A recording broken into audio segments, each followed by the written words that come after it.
chers collègues, honorable assistance, c'est toujours un plaisir d'assister au congrès d'Azaha. Merci mon comité d'organisation.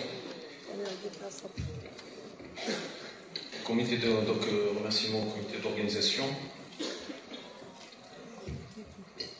Et donc, c'est un honneur de présenter cette étude dans la thématique la plaque d'athérome du patient hypertendu diabétique, qui fait suite déjà à une étude pilote qu'on avait publiée il y a quelques années, et l'apport du scanner coronaire pour la caractérisation de la plaque d'athérome. L'athérosclérose, comme vous savez, étant une pathologie prévalente, que la prédiction du risque d'événements coronaires reste un défi quotidien, et le paradigme clinique actuel de la maladie coronarienne est basé sur les scores de risque, vous connaissez, et la présence de sténose essentiellement obstructive. La rupture de la plaque athéroscléreuse ou la plaque vulnérable peut provoquer des événements cardiovasculaires graves tels les syndromes coronariens aigus ou la mort subite. Donc une évaluation précoce de la vulnérabilité des plaques devient un challenge quotidien, et les avancées dans ce sens par les techniques d'imagerie essentiellement non invasives telles le coroscanner permet de caractériser ces plaques d'athérome. Donc tout l'enjeu de la prévention cardiovasculaire est de pouvoir détecter ces plaques athéromateuses, de pouvoir les réduire ou du moins les stabiliser. Plusieurs examens aussi bien invasifs tels l'IVUS et l'OCT, et actuellement depuis quelques petites années, donc on s'intéresse plus à l'apport du coroscanner dans l'évaluation et la caractérisation de la plaque d'athérome. Toutes les connaissances sur cette plaque sont issues des études histologiques post-mortem suite au décès des patients par mort subite ou syndrome coronarien aigu. Et comme vous le savez, donc, la plaque est constituée d'un corps lipidique, d'une chape fibreuse, de présence de calcification, et toutes ces données ou ces paramètres permettent donc la rupture ou l'érosion de la plaque et donc la constitution de syndrome coronaire aigu. L'OCT a apporté un plus, donc c'est très précis par sa pertinence temporelle qui est nettement meilleure, et on voit très bien la rupture de la plaque, l'érosion, la présence de nodules calcifiés.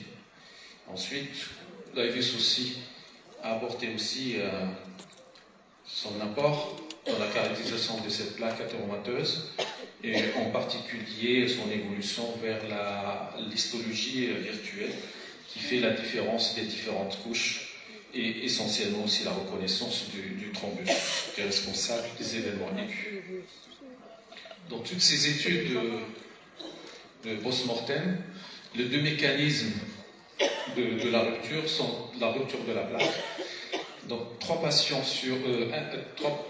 deux patients sur trois font de la rupture, et un tiers des patients, donc un patient sur trois, fait l'érosion. Alors on assiste à une avalanche de données scientifiques sur la thématique, et vous voyez que par exemple cette étude qui parle donc de la plaque athéromateuse, et vous voyez les patients qui viennent pour un coroscanner, donc pratiquement un patient sur 3 a des sténoses coronaires, et à peu près donc 8 patients de plus font des événements coronariens. Beaucoup d'études parlent de cette plaque d'athérome, en particulier cette plaque vulnérable, et à chaque fois donc on parle de la chape fibreuse, du volume de la plaque. L'étude ASCOT aussi, l'étude Scott-Hart aussi, qui a montré que le volume de la plaque et la faible hypodensité de ces plaques aussi sont pourvoyeurs de rupture et d'érosion. D'autres études aussi toutes récentes parlent toujours de la TECFA, donc de la chape fibreuse, Cette chape fibreuse, quand elle est fine, moins de 65 microns, donc est sujette à la rupture. Il y a le caractère aussi de la plaque vulnérable et certaines études parvenir, c'est des méthodes de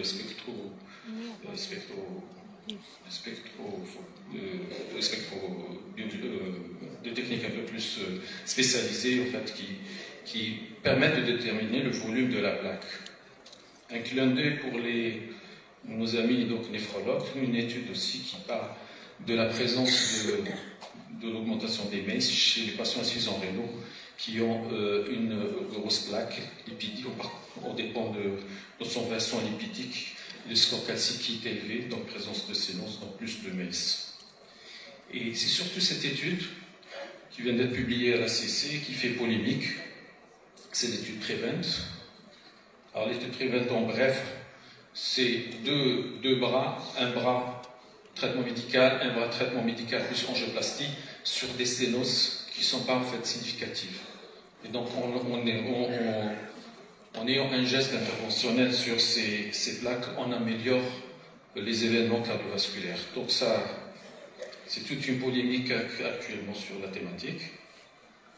En plus, dans la classification qu'on fait sur les corps scanners, le CADRATS, en particulier 2, le plus récent, en dehors des sténoses habituelles qu'on en fait, la charge calcique par le biais du score calcique, et enfin la notion de caractérisation de la plaque vulnérable a été donc introduite dans cette classification.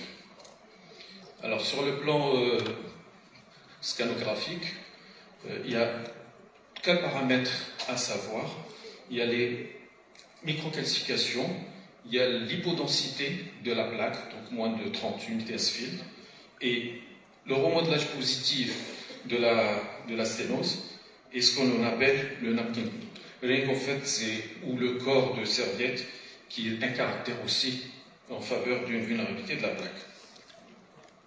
Pour les coronaires du diabétique, donc il y a eu beaucoup d'études coronarographiques avant, et on concluait tous, ça convergeait vers l'atteinte pluritronculaire du diabétique, les occlusions chroniques, les lésions multiples, calcifiées.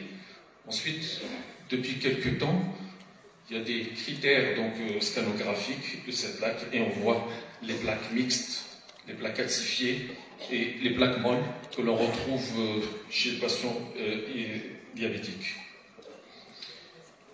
Donc on avait fait une étude sur une cohorte de patients algériens pour avoir une cartographie et essentiellement la charge calcique de ces patients. Et l'objectif était de déterminer chez ces patients symptomatiques, parce que le score calcique a été fait essentiellement dans la prévention primaire chez les patients à risque intermédiaire, et asymptomatique. Et là, c'était une population qui venait pour un corps scanner, pour un syndrome de l'eurothoracique, et voir la valeur prédictive de ce score calcique pour la présence de séances coronaires significatives au-delà de 50%. Donc les patients venaient pour un syndrome de l'euro, en risque intermédiaire comme les recommandations, et vous voyez comme facteur de risque, vous avez le diabète, on a eu donc 42% de diabétiques et 53% d'hypertendus, et l'association diabète-hypertension était à 34%. Donc nous avons retrouvé à peu près donc, un patient sur 3 qui présentait une sténose coronaire au-delà de 50%. Et quand on voyait la prévalence des sténoses coronaires en fonction du score calcique, nous avons, au-delà de 100, nous avons trouvé quand même 70%, à peu près 70% de patients, contrairement à 11% de patients qui avaient un score calcique moins de 100. Chez le diabétique, vous voyez, il y a une prédominance donc, de sténose coronaire par rapport au non-diabétique. Et la valeur prédictive était pratiquement de 100% chez le diabétique. Nous avons trouvé aussi une sténose coronaire qui était présente chez environ 10% des patients avec un score calcique bas, moins de 10, ce qui suggérait en fait une sténose peu ou pas calcifiée. Nous avons encore fait prolonger l'étude qui a été publiée dans le congrès de la Société francophone de diabétologie, pour essayer d'améliorer et d'augmenter la sensibilité et la pertinence des statistiques, et on a retrouvé à peu près la même chose. Mais la valeur prédictive de ce score calcique était de 91% chez diabétiques versus 64% chez patients non diabétiques. Quelqu'un pour illustrer un petit peu cette caractérisation de la plaque d'athérome par le scanner, une femme de 83 ans, diabétique, hypertendue, et vous voyez la plaque, donc ce qui est vert c'est le rehaussement au niveau de la plaque, et tout ce qui est rouge, entre guillemets, c'est la plaque molle, c'est du lipide, et ce qui est en jaune, c'est la calcification, et vous voyez, c'est le cas typique du sténose sujette à la rupture, avec un score calcique qui était quand même bas.